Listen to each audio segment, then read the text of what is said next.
Brasil é o segundo país com maior incidência de burnout. Não, mas todo mundo se explora mesmo, todo mundo se violenta mesmo, todo mundo se desrespeita mesmo.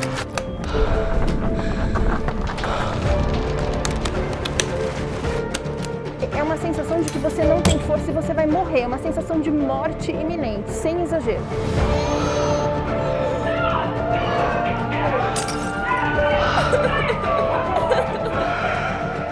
O tempo da natureza continua igual. Nós é que estamos vivendo mais rápido.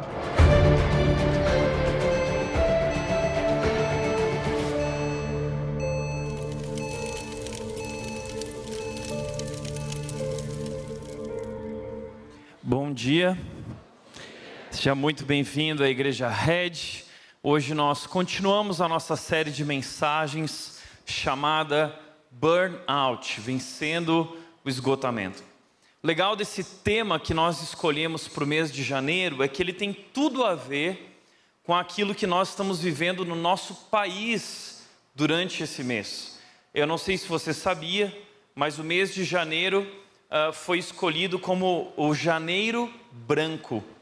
É um mês que busca combater a saúde mental. A ideia é trabalhar pela prevenção do adoecimento emocional, doenças relacionadas a nossas emoções, como ansiedade, como esgotamento, como as inúmeras preocupações da nossa vida e como isso tem gerado mal para nós. É difícil mensurar o quanto nossas emoções impactam a vida ao nosso redor, o nosso próprio corpo, a nossa saúde integral. Nós somos um ser complexo. Nós, seres humanos, somos seres complexos. Somos formados por uma parte material, que é o nosso corpo, é a casquinha, mas somos formados por uma parte imaterial, que é muito difícil de mensurar, de descrever todos os elementos, todos os componentes relacionados à nossa alma.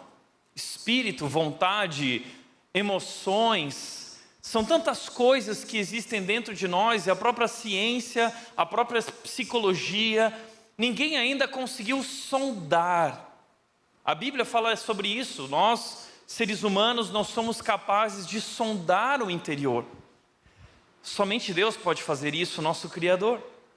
Mas a verdade é que esse mundo interior impacta de maneira muito grande a nossa vida como um todo e o nosso corpo. E nós estamos sentindo. Nós sentimos o cansaço. Nós sentimos o nosso coração palpitar. Nós entramos nesse processo de burnout, esgotamento, porque existe algo lá dentro que não está bem. Eu achei muito legal, porque coincidentemente a revista Época Negócios lançou uma reportagem esse mês, a revista desse mês, edição de janeiro de 2023, o tema é Burnout.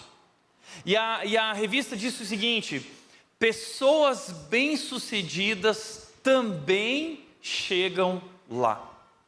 Isso é muito interessante porque na semana passada nós começamos a falar sobre o burnout da perspectiva do primeiro psicólogo a começar a estudar esse assunto, que disse que o burnout estava ligado a expectativas frustradas.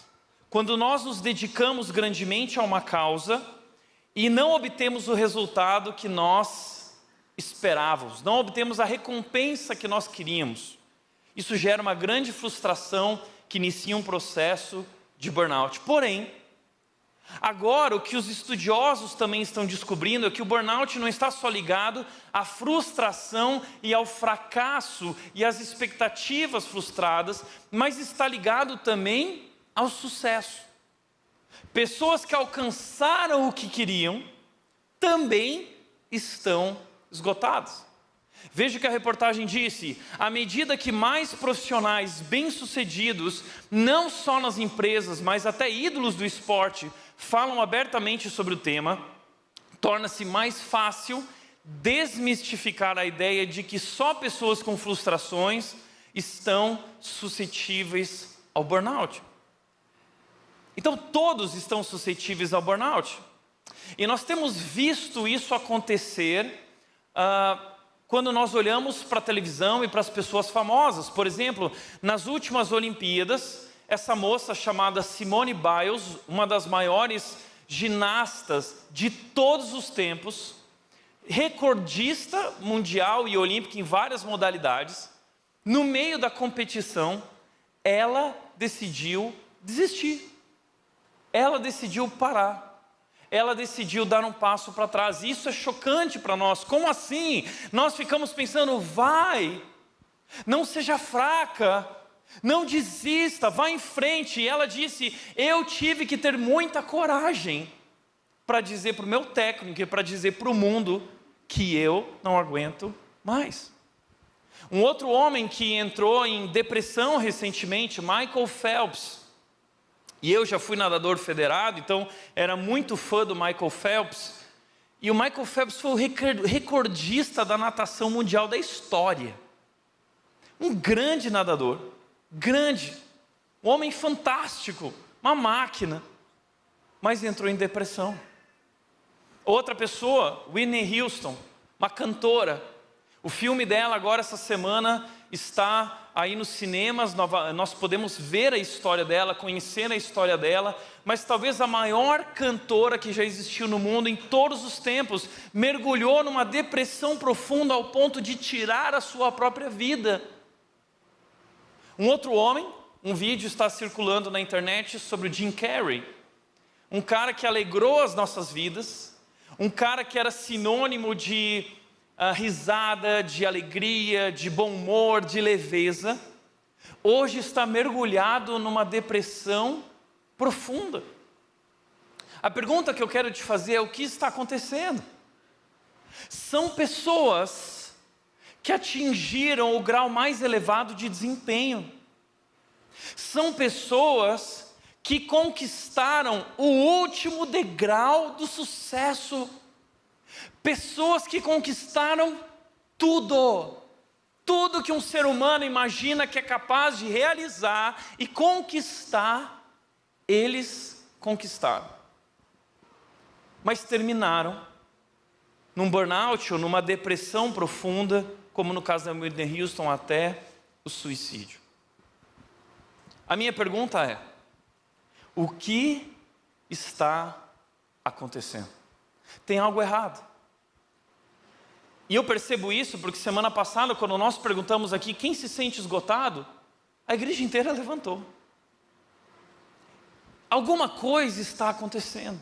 Nós estamos adoecendo. E existe um livro que me ajuda a entender o que está acontecendo. Um livro fantástico, não é cristão. É um livro filosófico. Se você gosta de estudar, você pode estudá-lo. Ele se chama Sociedade do Cansaço, desse coreano que se chama Byung-Chul Han. E eu falo rápido para ninguém perceber que eu falei errado. Tá? Esse filósofo coreano, ele escreveu um livro chamado Sociedade do Cansaço, best-seller.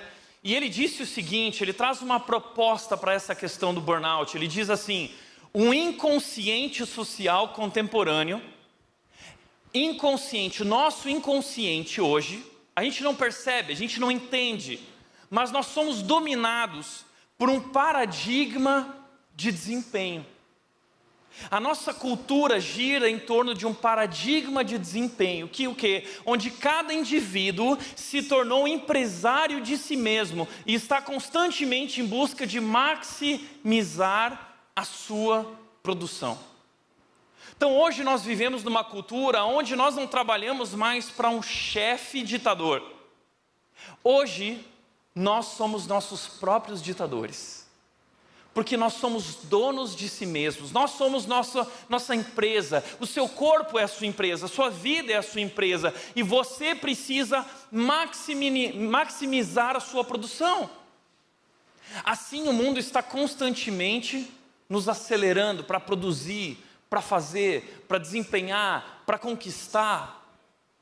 É interessante que essa semana eu estava vendo, um rapaz postou assim, ele é coach, e ele escreveu a tarefa dele: eu sou um acelerador de pessoas. Já ouviu isso? Hoje existem os aceleradores. Quando você vê alguém acelerador de pessoas, fala assim, não quero.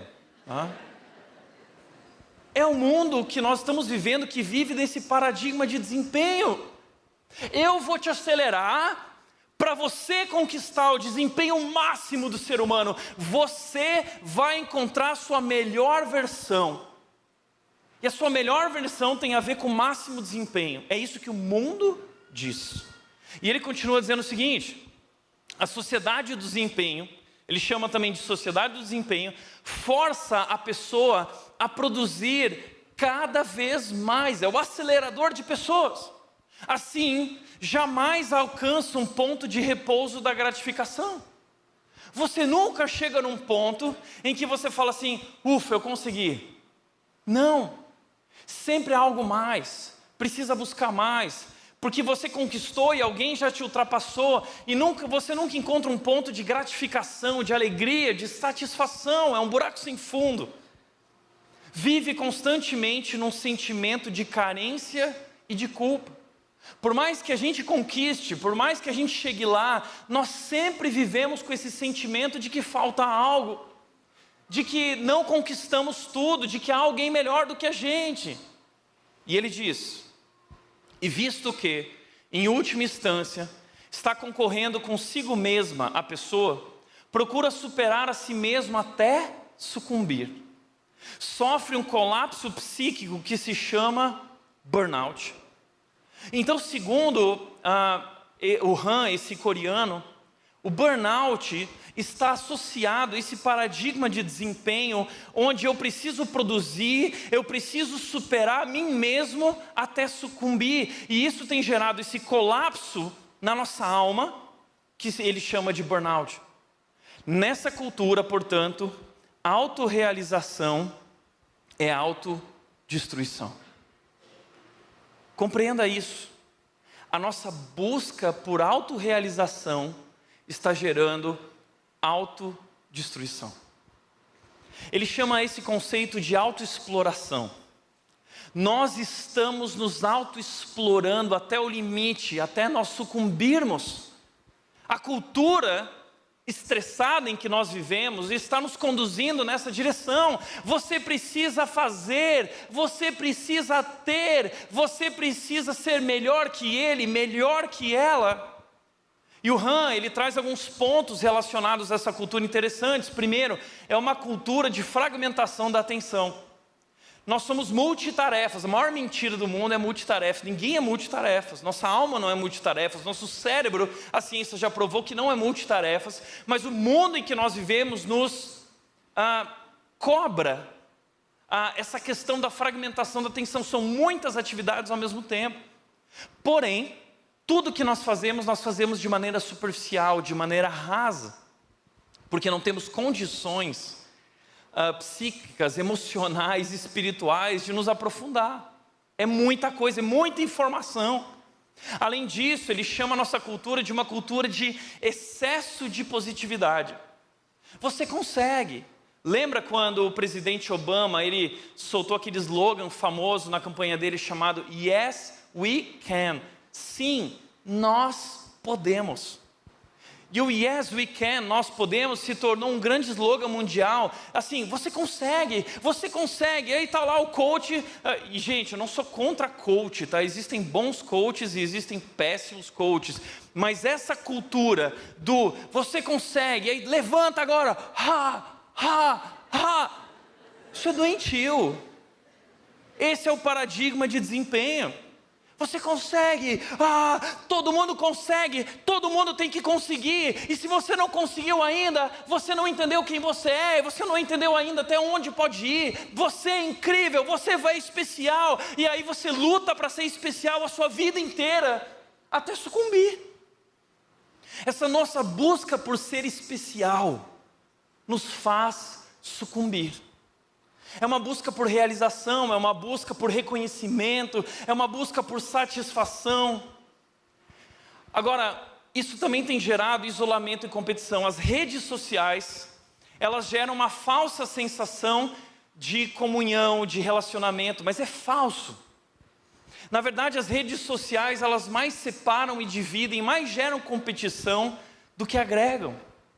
Nós estamos sempre competindo com o Instagram daquele cara, daquela menina, daquela mulher, daquele homem, daquela empresa. E nós nos isolamos no nosso mundo, vivendo relações banalizadas, relações digitais que não são relações verdadeiras, relações interesseiras. Ele fala sobre preocupação excessiva com a forma física. A nossa geração, o problema não é buscar saúde. Saúde integral é maravilhoso. O problema é que a nossa geração tem uma preocupação excessiva com a forma física. Você não pode ter um corpo que não é bacana. Você precisa ter uma forma legal. Como as mulheres têm um corpo... Olha essas mulheres aqui. As mulheres do BBB, né? E aí você olha para aquele corpo e olha para o seu corpo e você se sente triste. E aí você começa a querer investir nisso, porque hoje, eu não sei se você sabia, um dos maiores setores que faturam no mundo, especialmente no Brasil, o Brasil é o país número 1 no setor estético. A nossa preocupação com a estética pessoal, nunca houve tanto botox, nunca foi vendido tanto botox na história, não é? As pessoas estão tomando suplementos, é a geração que vai perder o rim, é a geração hemodiálise. Né? Eu não sei o que vai acontecer daqui a 20 anos, porque a gente toma tanta coisa, né?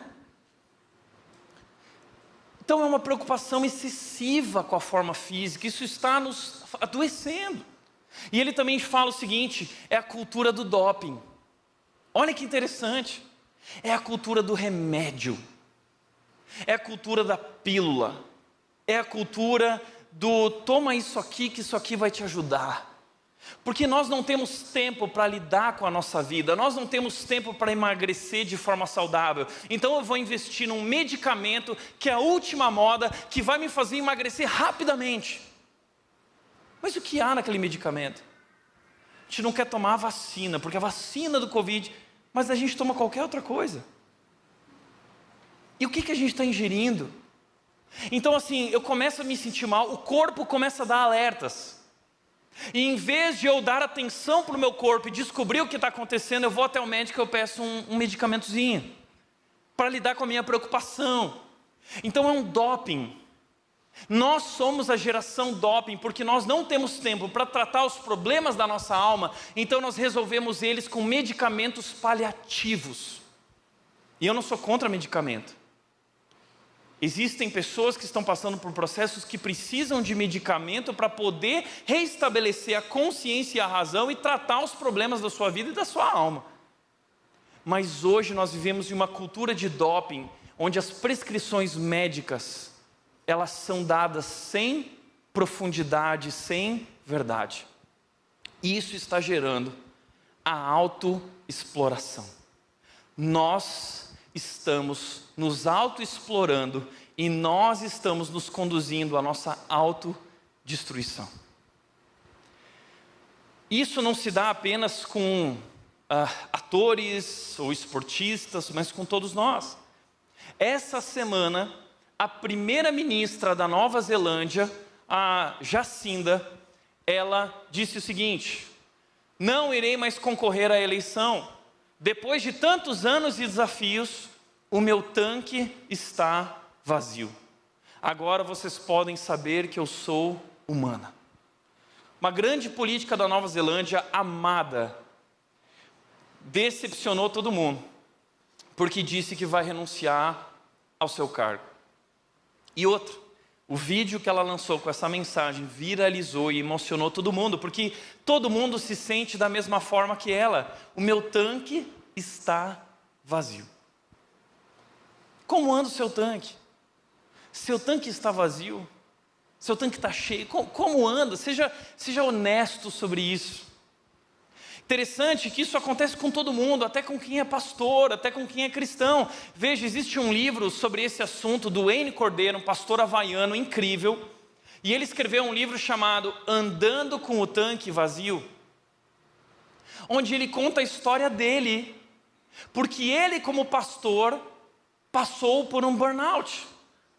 E ele precisou tomar decisões na vida dele. Veja o que ele conta sobre isso. Ele diz o seguinte: nós não nos esquecemos de que somos cristãos, esquecemos que somos humanos. Nós esquecemos disso, porque a cultura do desempenho fica dizendo vai, mais, até que nosso corpo começa a dar sinais de alerta e de pânico.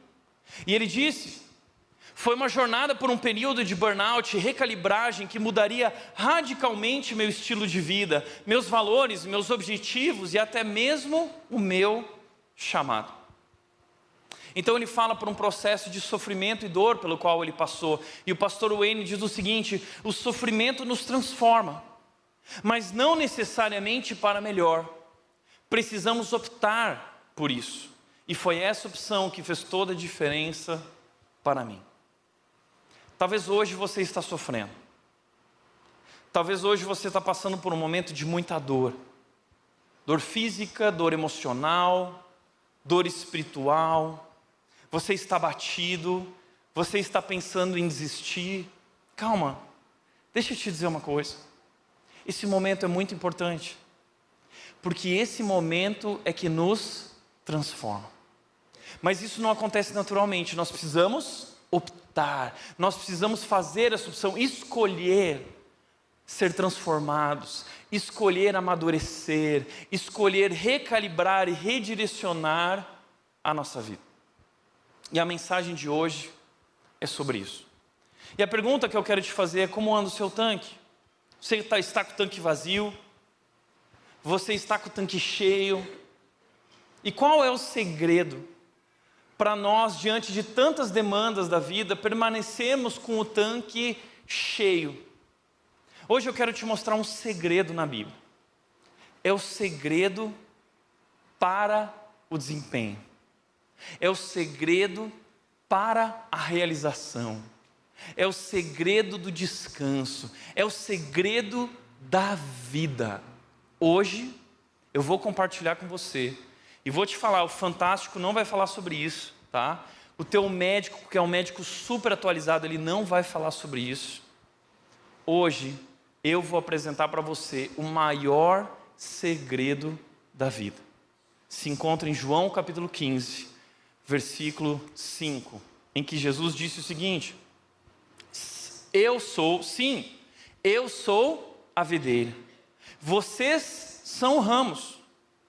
Quem permanece em mim e eu nele, produz muito fruto, pois sem mim, vocês não podem fazer coisa alguma. Nós precisamos guardar esse texto, esse segredo. Sabe o que Jesus está dizendo aqui para os seus discípulos? Ele está dizendo o seguinte: ele está comparando a vida, a nossa vida, especialmente a vida cristã, a uma videira. E a videira, ela tem o seu caule, ela tem o seu tronco, que é o tronco principal, o caule, e a partir dali surgem os ramos. Mas se o ramo não estiver conectado à videira, o ramo seca, o ramo não dá frutos. Então o que Jesus está dizendo é que o grande segredo da vida é: quem permanece em mim e eu nele, produz muito fruto. O segredo para produzir é permanecer. O grande segredo da vida cristã é permanecer para produzir. O nosso problema é que nós estamos focados em produzir. Nós queremos produzir, nós queremos dar fruto, nós queremos o resultado, mas a Bíblia está dizendo que nós não podemos alcançar o resultado, nós não somos capazes de fazer nenhum esforço para gerar fruto, alto fruto. O fruto é consequência, a produção é consequência de algo, uma decisão, um esforço maior que é o meu esforço por permanecer. Então o nosso esforço de vida precisa ser permanecer e não produzir. Por isso Jesus disse o seguinte: pois sem mim vocês não podem fazer coisa alguma. Nós precisamos entender isso de uma vez por todas. sem Deus. Nós somos criados por Deus e para Deus, como disse o Dallas Willard, você foi feito por Deus, para Deus e feito para precisar de Deus, faz parte do nosso DNA, faz parte da nossa alma, nós precisamos de Deus, o que significa que você não foi feito autossuficiente. Nós não somos autossuficientes. Yes, we can, é mentira. Nós não podemos. Sabe aquele coach que te disse, sim, você pode? É mentira. Você não pode. E sabe por que você está estando tão esgotado? É porque você acreditou nessa mentira. E você está buscando esse desempenho e não consegue. E você continua se explorando até sucumbir. E é aí que a gente diz. O grande segredo é esse, permanecer para produzir. Esse é o segredo. É isso que eu gostaria que você guardasse da nossa mensagem hoje. Isso é o principal. O segredo da vida cristã é permanecer para produzir. Nós deveríamos focar em permanecer. Nosso esforço deveria ser permanecer. E produzir seria consequência, fruto. O nosso problema é que nós invertemos essa lógica. A nossa cultura inverteu essa lógica. A nossa cultura diz, você precisa produzir para permanecer. Você precisa produzir para descansar. Você precisa produzir. E nós colocamos todo o nosso esforço aqui, produzir, desempenho, fazer os papéis que nós temos a desempenhar, não é? Eu tenho que ser uma boa mãe, eu tenho que ser um bom pai, eu tenho que ser um bom marido, eu tenho que ser uma boa esposa, eu tenho que ser um bom profissional, uma boa profissional, eu tenho que ser bom em todos os papéis que eu desempenho, ou seja, nós estamos colocando foco em ser bons, em desempenhar, em produzir, e é por isso que nós estamos onde estamos. Nesse estado. Porque ser uma boa esposa é importante, mas não é o essencial. Ser um bom marido é importante, mas não é o essencial. Ser um bom profissional, uma boa profissional é importante, mas não é o essencial. Qual é o essencial? O essencial não está naquilo que nós fazemos ou conquistamos. O essencial é o nosso relacionamento com Deus. Jesus é o essencial e o resto é acessório. O essencial é investir na nossa relação com Deus, que gera frutos, que gera automaticamente ou naturalmente frutos. O problema é que a nossa lógica funciona como a lógica de Marta. Lembra de Marta na Bíblia, Marta e Maria? Há uma cena, um momento em que Jesus está na casa de Marta e Maria. Maria está aos pés de Jesus, desfrutando, se deleitando. E Marta está longe de Jesus, trabalhando, produzindo, desempenhando, porque ela quer ser uma boa anfitriã. Isso para ela é o mais importante. Porque afinal de contas, ela se importa com o que as pessoas vão pensar sobre ela. Se ela não servir bem, se a casa não estiver limpa, se tudo não estiver organizado, Jesus está ali e ela quer provar para todos que ela é uma boa anfitriã. Então Marta está preocupada em produzir. Algum tempo atrás, uma mulher da igreja me mandou mensagem: Tiago, eu tenho muita dificuldade de entender a história de Marta e Maria. E hoje eu vou te explicar o que está acontecendo. Por que Jesus elogiou Maria? Não é porque nós precisamos abandonar o trabalho e viver uma vida só de devoção, não é isso. Mas é entender o que é prioridade, o que é essencial. E Marta, ela tem essa mentalidade de que para estar com Jesus, para descansar, primeiro ela precisa produzir. Primeiro ela precisa terminar o trabalho, porque tem muita coisa para fazer. Veja, a lógica de Marta é essa: eu tenho que produzir para poder descansar. Maria, legal que você está aí, mas agora não é a hora. Maria, primeiro o trabalho, depois descansar. E Jesus corrige isso.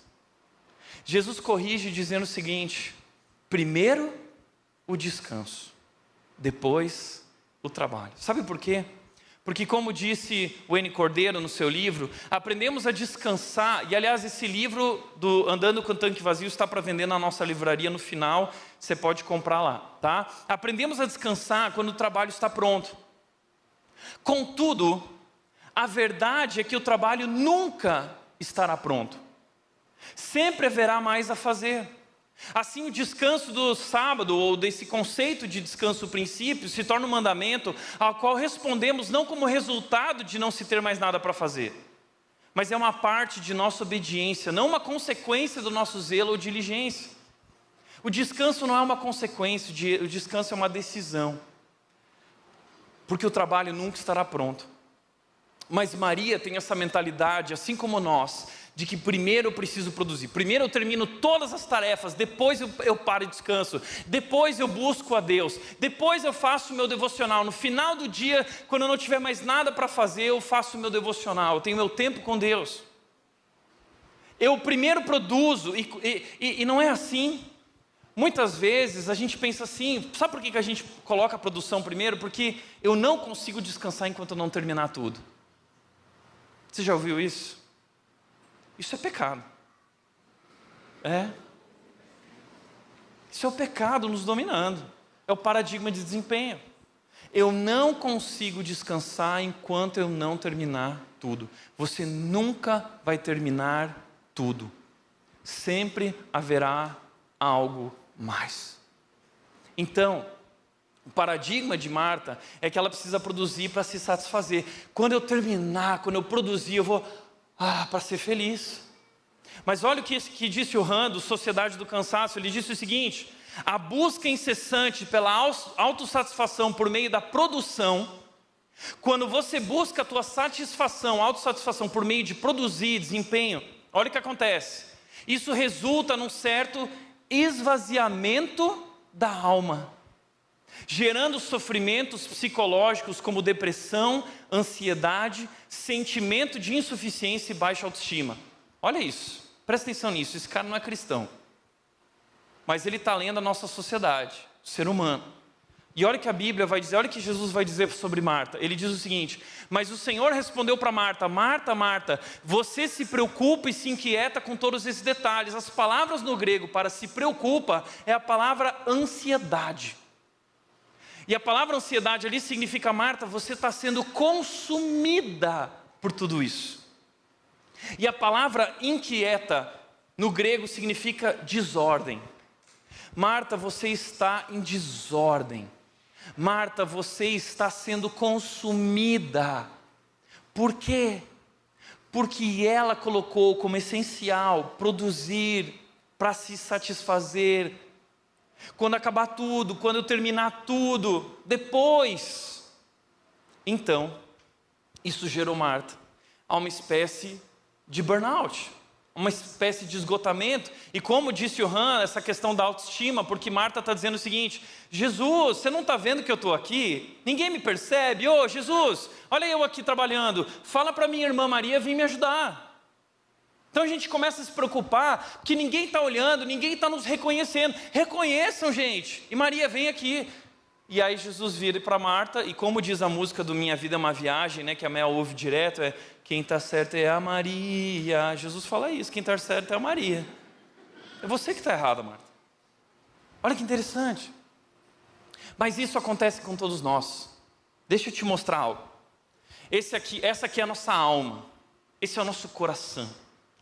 Nós temos uma energia, uma força finita. Nós não somos autossuficientes. E ao longo do dia e dos dias, tudo aquilo que nós fazemos e produzimos vai nos consumindo. Então, por exemplo, você acorda um dia mal, você dormiu mal, porque você não está se alimentando bem, porque você não está fazendo exercício físico, porque você tem muitas preocupações e ansiedades, então você está tendo insônia. Essa noite você acordou no meio da noite e você não conseguiu dormir mais. Você já acorda com uma barrinha a menos, né? Já não acorda muito bem. Aí você se arruma e vai para o trabalho. Só que no trabalho, no trânsito, de repente alguém atravessa na sua frente, tem um barbeiro, não ligou a seta, né? Deu um raspão no seu carro, e antes de ir para o trabalho você tem que resolver esse problema daquela anta que bateu no seu carro. Isso já poderia esgotar completamente, né? Depois disso, você chega no trabalho. E aí tem aquele chefe difícil, ou tem aquele funcionário difícil. Você tem os problemas de relacionamento do ambiente de trabalho, de pressão por resultado, as coisas não estão bem, as expectativas com relação à economia não estão bem, e tudo isso gera um clima pesado no ambiente de trabalho. Depois, no meio do trabalho, você lembra que tem que pagar boleto, né? Você tem seus desafios financeiros, as coisas não estão bem. Janeiro é mês de PVA, mês de IPTU, mês de compras escolares, né, do material escolar, que absurdo. Aí a escola manda, teremos um aumento na mensalidade, ou seja, tudo isso vai gerando preocupações. Aí você recebe uma ligação de telemarketing. Terrível, não é? Não vou nem entrar nesse assunto. Supermercado depois do trabalho. Sua esposa liga e fala assim, amor, passa no mercado, por favor. Né? Ou a esposa vai no mercado com os filhos, né? E aí o mercado está cheio. E para piorar, você não se arrumou e a rede inteira está lá no Super Bowl. E aí, é trânsito para entrar e sair, é aquelas filas de mercado gigantes, e aí você está lá esperando a meia hora e o cartão do cara na frente não funciona. Né? Além disso, frustrações do dia a dia.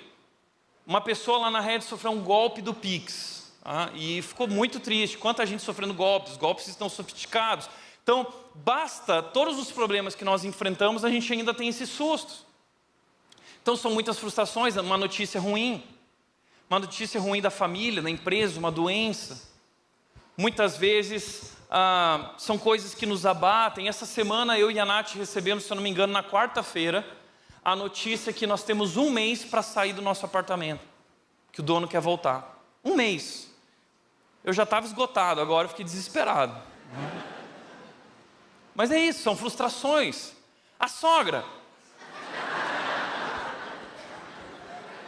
E aí a bateria foi de vez.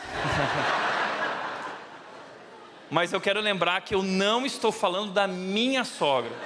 Estou falando de maneira generalizada, minha sogra é uma bênção, tá? Não me dá problema, ok? Mas a sua dá. Tarefas de casa. Você chega em casa e tem que levar o lixo. Chega em casa, tem que levar o cachorro para passear, né? Você tem que lidar com as expectativas da sua esposa. Por exemplo, existe aquele livro chamado 5 Linguagens do Amor. Já ouviu falar de 5 Linguagens do Amor? Palavras de afirmação, tempo de qualidade, presentes, toque físico, tempo de... enfim. E no começo do casamento, um dia a Nath virou para mim e disse assim, amor, eu não sinto que você me ama. E foi um susto, não é um susto? E nós como homens, pensamos logo o seguinte, interiormente, porque a gente não pode falar, é a palavra, nenhum homem pode falar essa palavra. A gente pensa assim, ela é louca. Não fale essa palavra. Bem? Mas a gente pensa, ela é louca. Por quê? Na minha mentalidade, eu sou aquele cara que acorda, eu te amo, você é linda, você está muito bonita, eu gosto de elogiar. Eu, Tiago, sou palavras de afirmação. Esse livro me ajudou a entender isso. Eu sou palavras de afirmação. Eu gosto de falar e eu gosto de receber. Só que a Nath não é palavras de afirmação. Então a maneira como ela se expressa e a maneira como ela se sente amada não é como eu. Eu me sinto amado quando eu ouço um eu te amo. Nossa, amor, como você está bonito, né? Está cada vez mais difícil ouvir isso, né? E muitas vezes eu saio da pregação e eu quero entrar no carro e ouvir a Nath falar assim, nossa, amor, que mensagem. E eu entro no carro, eu sento no carro do lado da Nath e o silêncio impera. Pois é, bacana o culto, né, amor? Bacana, legal. Porque a Nath não é palavras de afirmação. O que a Nath é? A Nath é atos de serviço. Então, aquela vez eu perguntei para ela assim, mas por que você não se sente amado? E ela respondeu, porque você nunca leva o lixo.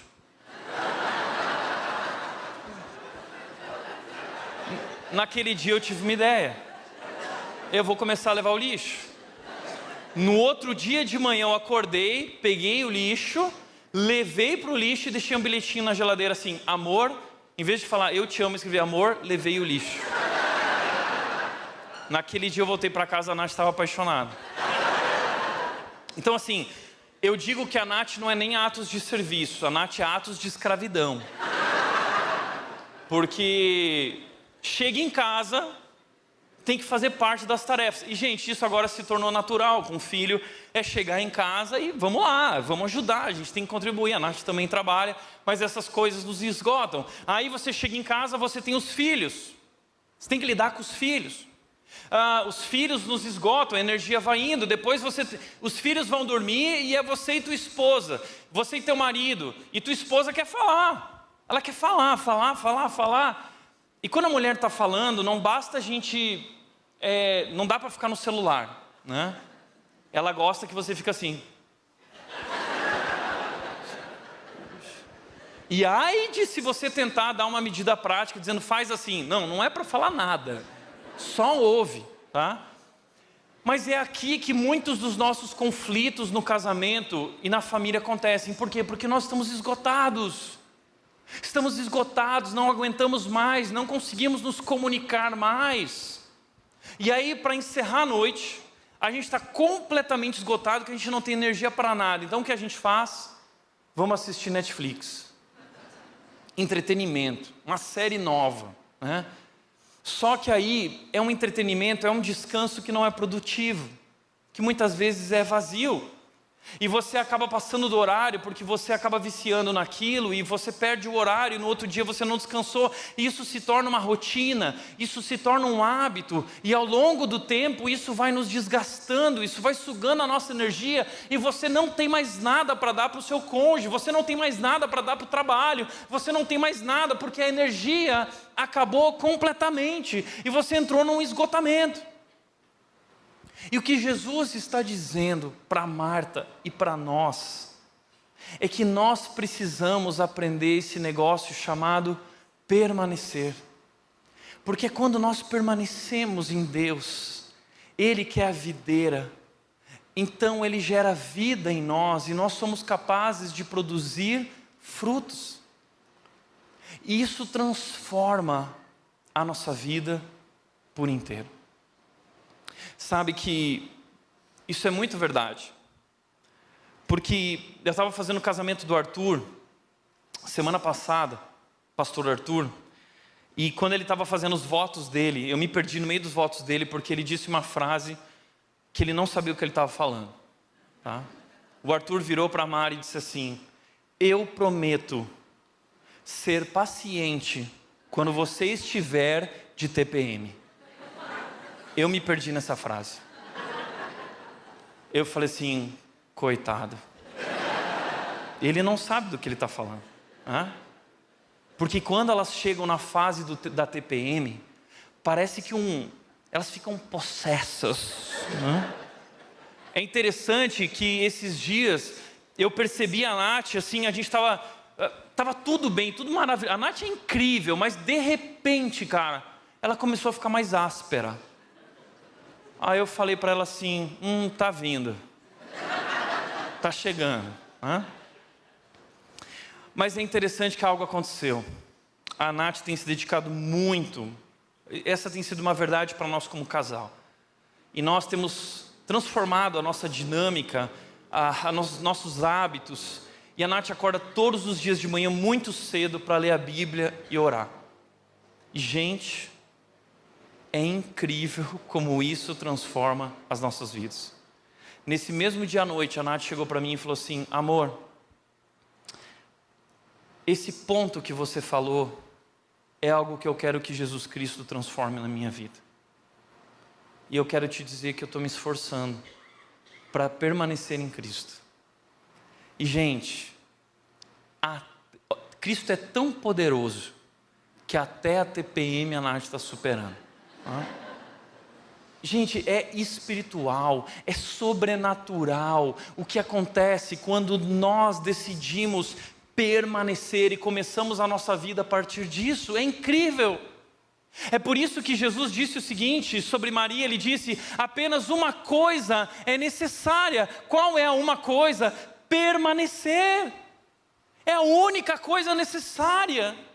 Então o fruto vai ser gerado. É como diz o Salmo 1, aquele que é como uma árvore plantada junto às águas correntes, suas folhas nunca murcham e no devido tempo dá seu fruto. É natural. Nós não somos capazes por si mesmos, nós precisamos de Deus. E essa foi a escolha de Maria. Maria fez a escolha certa. Maria sabia que tinha muitas atividades. Maria sabia que tinha muita coisa para fazer. Maria sabia que tinha muita gente. Mas no meio de tantas demandas, ela escolheu o que era essencial. E o nosso esforço precisa estar em permanecer e não em produzir. É sobre isso. Mas então você pergunta, e ninguém tomará isso dela, diz o texto. Ou seja, é algo que ninguém pode tirar da gente. Porque a satisfação que o mundo nos dá é passageira. Mas a satisfação que vem de Cristo, do nosso relacionamento com Ele, é eterna. Então é como Jesus, quando encontra aquela mulher no poço, a mulher samaritana, e Ele diz, olha, no dia que você beber da água que eu tenho para te dar, você nunca mais terá sede. Porque ninguém pode tirar isso de nós. Agora, o que significa permanecer? Tá bom, eu tenho que permanecer, mas o que significa permanecer? Pastor Carlos Macor, no seu livro A Vida que Satisfaz, ele diz, permanecer é aprender a desfrutar de um relacionamento sem barreiras com a presença de Jesus em nós. Por que a presença de Jesus em nós? Porque nós que somos cristãos, nós temos a presença de Jesus em nós através do Espírito Santo de Deus. E tudo que nós precisamos agora é aprender a desfrutar. Gente, a gente vive buscando conquistar, vive buscando satisfação, mas a Bíblia diz em Efésios 1:3 que Deus já nos abençoou com todas as bênçãos espirituais que existem. Nós já temos as maiores bênçãos, todas as bênçãos já habitam em nós. O problema é que nós andamos tão distraídos, o mundo tem sufocado nossa energia e nossa atenção, que nós não somos capazes de compreender. A gente tem que aprender a desfrutar desse relacionamento e se deleitar disso, e nós teremos então força para viver. Agora, como permanecer conectado a Jesus? Como eu permaneço? Permanecer é ter um relacionamento com Jesus, momento a momento no nosso dia a dia. Mas como a gente pode desenvolver isso? Eu acho interessante a história de 3 jovens. Eles queriam ser cheios de Deus. E eles chegaram no pastor. Pastor, nós queremos saber qual é o segredo para ser cheio de Deus. Então o pastor entregou uma peneira para cada um. Está aqui, ó, a peneira. E os 3 foram lá. E o pastor disse o seguinte, agora vocês pegam essa peneira e vão até o rio. E eu quero que vocês encham essa peneira de água. E quando vocês conseguirem encher essa peneira de água, vocês vão descobrir qual é o segredo para ser cheio de Deus. E os jovens, meio contrariados, foram até o rio e ficaram lá tentando com a peneira encher ela de água. E depois de várias tentativas, 2 dos jovens disseram assim, esse pastor é louco, ele está zombando da gente, vamos embora. Um dos jovens ficou. O pastor, depois de algumas horas, foi até o rio e viu o jovem lá. E ele colocava a peneira na água e tirava. E depois de tantas tentativas, ele virou para o pastor e disse o seguinte, pastor, é simplesmente impossível. Quando eu coloco a peneira na água, ela fica cheia. Mas quando eu tiro a peneira da água, ela fica vazia. Então, é impossível, eu nunca vou conseguir encher a peneira de água. E aí o pastor virou e falou assim, você descobriu o segredo. A única maneira de ser cheio de Deus é se a peneira, de ser cheio de água, se a peneira permanecer no rio. Assim também é com Deus. A única maneira de ser cheio de Deus é se a gente permanecer mergulhado nele. A gente precisa permanecer. Permanecer, entendeu? E como nós podemos permanecer?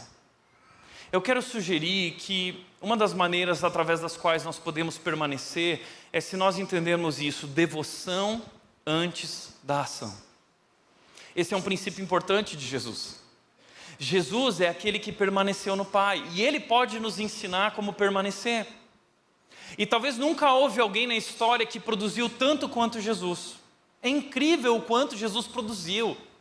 A vida de Jesus era muito ocupada, a vida de Jesus era feita de muitas demandas, um ministério sobrenatural. Como Jesus fez para dar conta de tudo aquilo? Sabe como? Permanecendo. E uma das decisões de Jesus era a devoção antes da ação. Marcos capítulo 1 é um texto em que Marcos mostra essa vida corrida de Jesus. E Jesus, no texto de Marcos, chama a nossa atenção no versículo 35 para isso. No dia seguinte, antes do amanhecer, Jesus se levantou e foi a um lugar isolado para orar. A vida de Jesus era muito corrida. No dia anterior, no versículo 34, diz que Jesus tinha expulsado muitos demônios, que Jesus tinha curado muitas pessoas. Então imagina isso. Eu já tive que expulsar demônio. Expulsar um demônio é esgotante, tá? Porque é assustador, né? Mas imagina Jesus expulsando muitos demônios com toda a autoridade e curando muitas pessoas. Jesus estava esgotado. Então Jesus sabia que ele tinha muito trabalho. Então qual era a escolha dele? Todos os dias ele acordava madrugada, porque ele sabia que ele não seria capaz de realizar aquilo se ele não permanecesse conectado ao Pai. Então diz que ele escolheu ir para um lugar isolado. Por que é tão importante ir para um lugar isolado? Jesus disse: quando você orar, vá para o seu quarto e feche a porta e fale com o seu Pai que está em secreto, e o seu Pai que está em secreto te ouvirá e te recompensará. Por que é tão importante? Porque, como disse o Ricardo Barbosa, solitude ou solidão é o silêncio intencional, provocado por nós mesmos, no qual nos afastamos de pessoas e atividades para um encontro com Deus e conosco e com a gente mesmo. Então nós precisamos optar por isso, nós precisamos criar um hábito disso. A nossa vida é feita dos hábitos que nós temos no nosso dia a dia, e Cristo desenvolveu esse hábito de se afastar intencionalmente e ter um momento sozinho com Deus, onde Ele pode lembrar quem Ele é, quem Deus é e quem Ele é. Nós precisamos disso. E como nós podemos fazer isso? Eu quero te sugerir o seguinte: devoção antes da ação. Não somente a prática espiritual de separar 15, 30 ou 60 minutos para oração, leitura da palavra e meditação. Dedicar tempo no meu dia a dia, 15, 30, 60 minutos, onde eu vou orar, eu vou meditar, eu vou ler a Bíblia. Nós temos devocionais ali que você pode comprar, incríveis, que podem te ajudar nesse momento. Mas permanecer é muito mais do que um momento. Permanecer é um estilo de vida, é uma visão mais ampla. São 24 horas diante de Deus, com a consciência de que Ele está agindo em nós e através de nós. Começa com esse momento a sós. E a partir desse momento a sós, eu consigo criar uma conexão com Deus, do qual eu posso desfrutar o dia inteiro. A Nath, por exemplo, desenvolveu os seus hábitos. Ela ouve podcast do coração, ela ouve vários podcasts que, enquanto ela está editando foto, enquanto ela está indo para uma sessão, ela está ouvindo o podcast, ela se mantém mergulhada em Deus. Está entendendo? Nós precisamos permanecer mergulhados. Esse é o segredo. Por isso que eu quero te mostrar o ecossistema da vida espiritual. Por que isso é tão importante? É porque nós estamos com o tanque vazio porque nós não estamos enchendo o nosso tanque. E o ecossistema da vida espiritual é receber, regozijar e repartir. 3 R's. Eu preciso receber, eu preciso me alegrar, regozijar, me satisfazer nesse receber de Deus e desfrutar. Então, eu serei capaz de repartir. Nós não somos capazes sem Ele. Como diz o texto, nós só amamos porque Ele nos amou primeiro. Então, primeiro desfruto desse amor para eu poder repartir esse amor. Se você tentar repartir amor sem desfrutar do amor de Deus, você vai sucumbir. Não dá. Se você tentar perdoar sem desfrutar do perdão de Deus primeiro, você não vai conseguir, você vai sucumbir. Então existe um déficit da graça na sua vida. Você precisa mergulhar na graça, você precisa desfrutar da graça, você precisa mergulhar nesse relacionamento com Deus e desfrutar, e assim nós teremos então o que repartir, assim nós somos capazes de produzir sem sucumbir.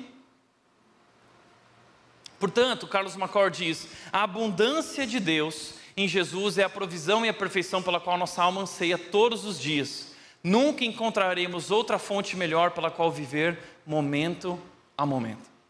Nós precisamos da abundância de Deus, a perfeição de Deus.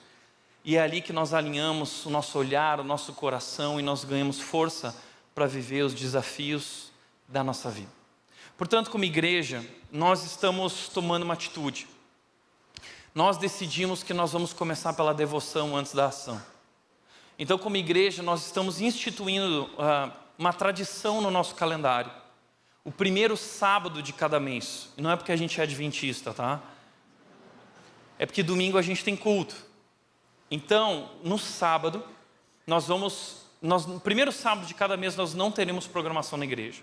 Nem de jovens, nem de adolescentes, nem encontro de liderança, nem pequeno grupo. O primeiro sábado de cada mês, nós vamos dedicar a que cada pessoa tenha seu tempo com Deus, com sua família. A gente começa pelo descanso, a gente começa pela devoção, a gente começa lembrando que nós não somos capazes de fazer coisa alguma sem Ele.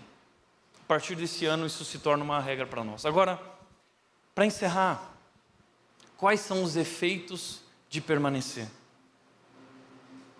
O que acontece na nossa vida quando nós permanecemos? Primeira coisa, em Marcos 1, eu quero a vida de Jesus, quando ele decidiu permanecer antes de produzir, quando ele decidiu a devoção antes da ação. Primeira coisa que acontece na nossa vida é encontrar o nosso valor em Deus. O texto diz, Marcos 1, 10 e 11: enquanto saía da água, viu o céu se abrir e o Espírito Santo descer sobre ele como uma pomba, e uma voz do céu disse: você é meu filho amado, que me dá grande alegria.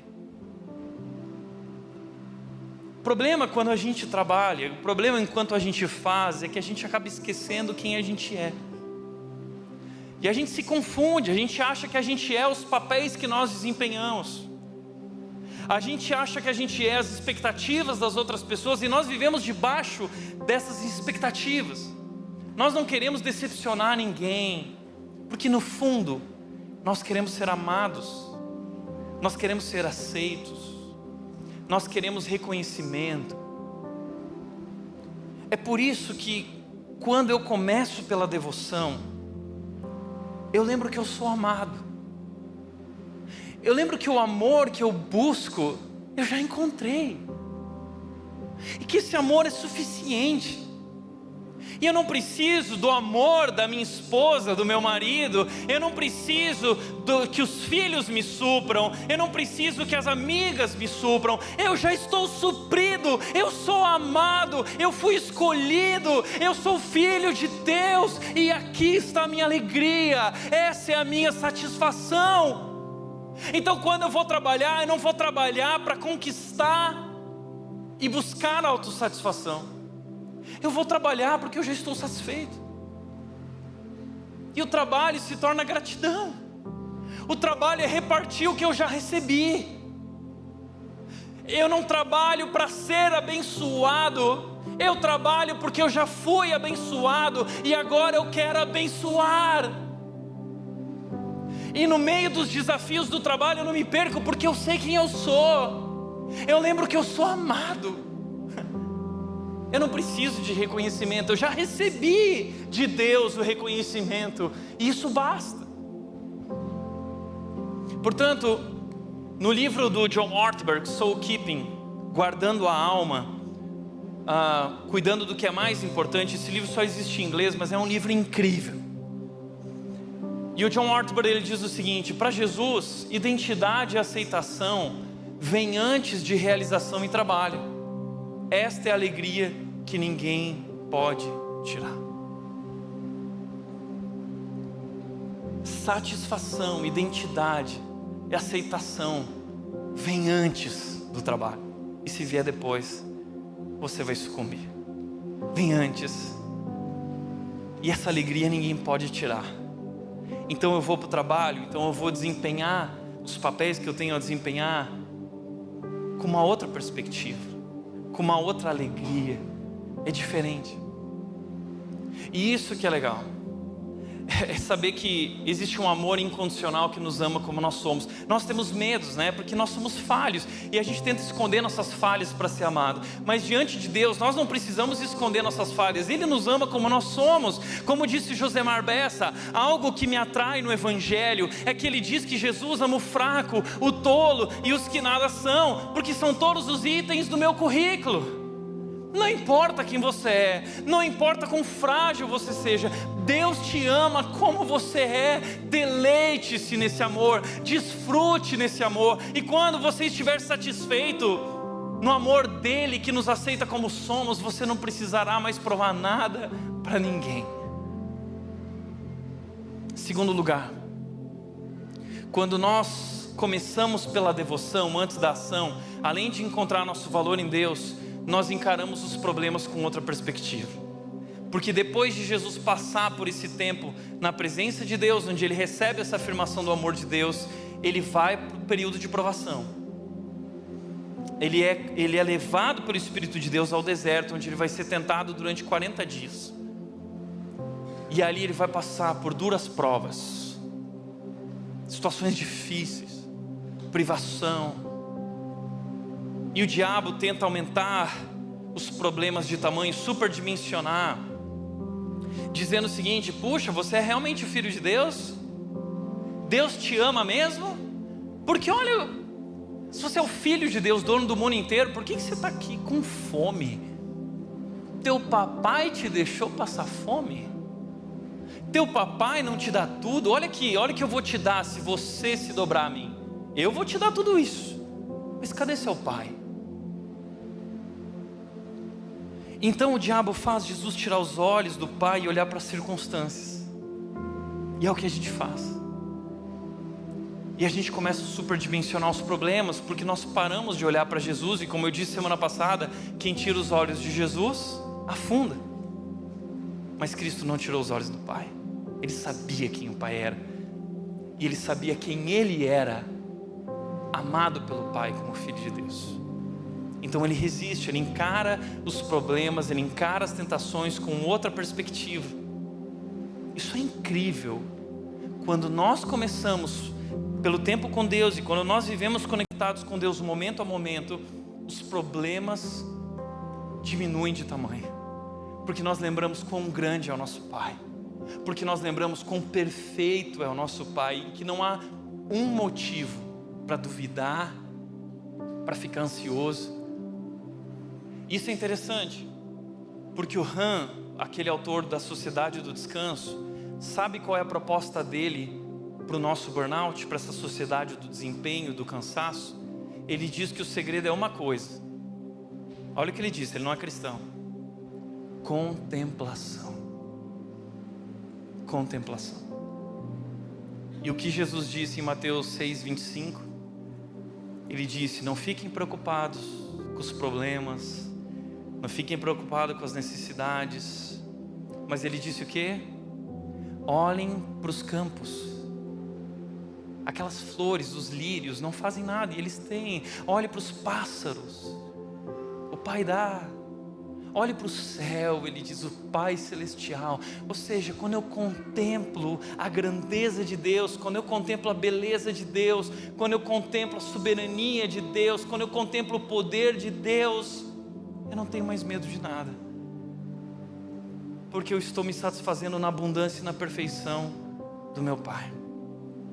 E terceiro e último, e ele diz, Carlos Macor, a consequência de não começar diariamente na perfeição de Deus é erudir a nossa fé, enfraquecer nossa esperança, interromper o fluir do nosso amor.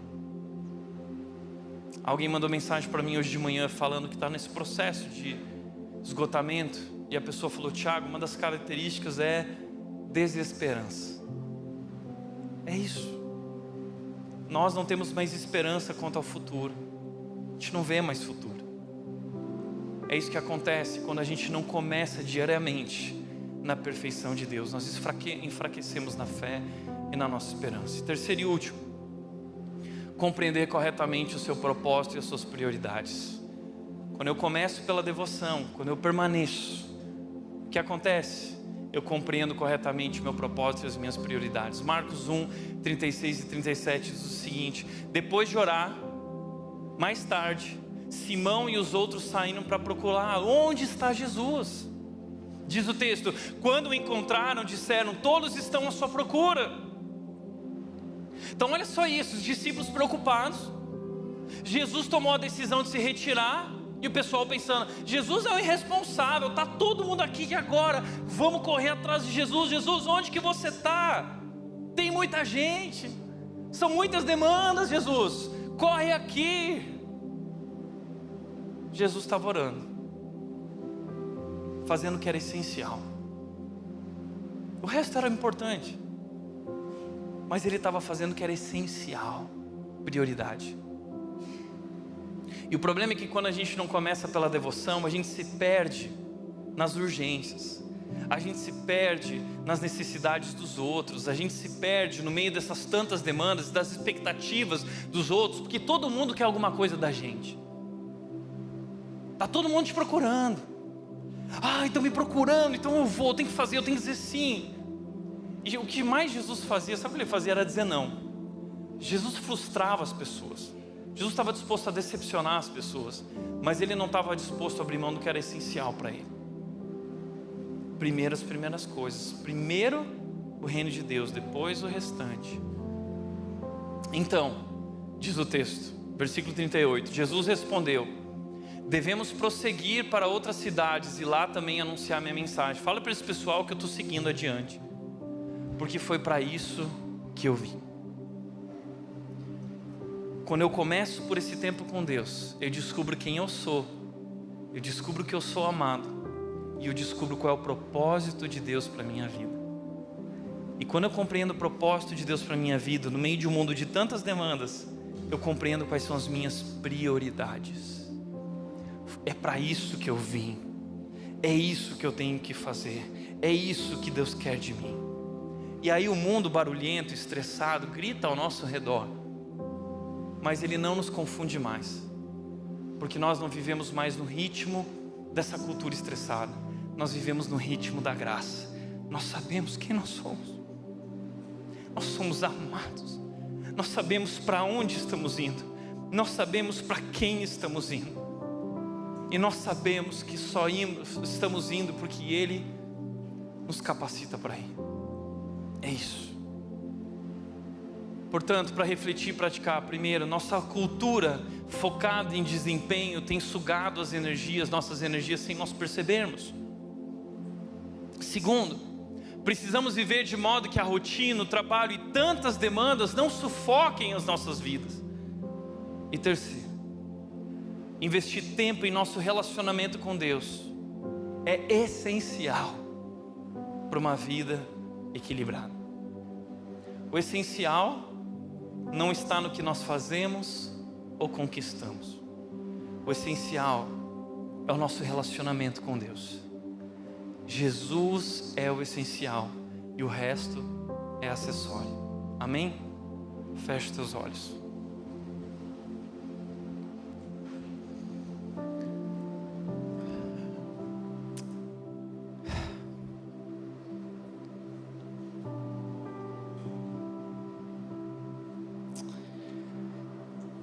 Pai, nós queremos te agradecer, Deus, pelo teu amor,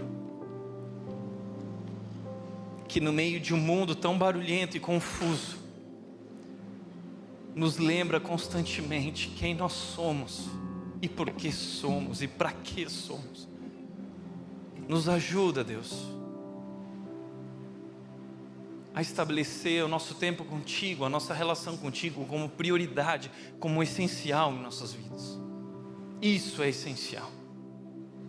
E se não for assim, nós sabemos que vamos sucumbir,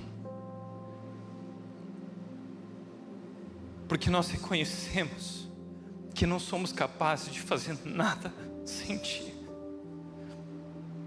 Por isso nós queremos assumir esse compromisso, Deus, de começar de joelhos, de viver de joelhos na tua presença, porque nós sabemos que a batalha é tua, porque nós confiamos, Deus, que o Senhor vai à frente. Por isso nós queremos repousar em Ti, descansar em Ti. E é isso que hoje decidimos fazer aqui. Deus, nos ajuda a permanecer mergulhados no Teu amor e na Tua graça. Assim nós oramos em nome de Jesus. Em nome de Jesus. Amém.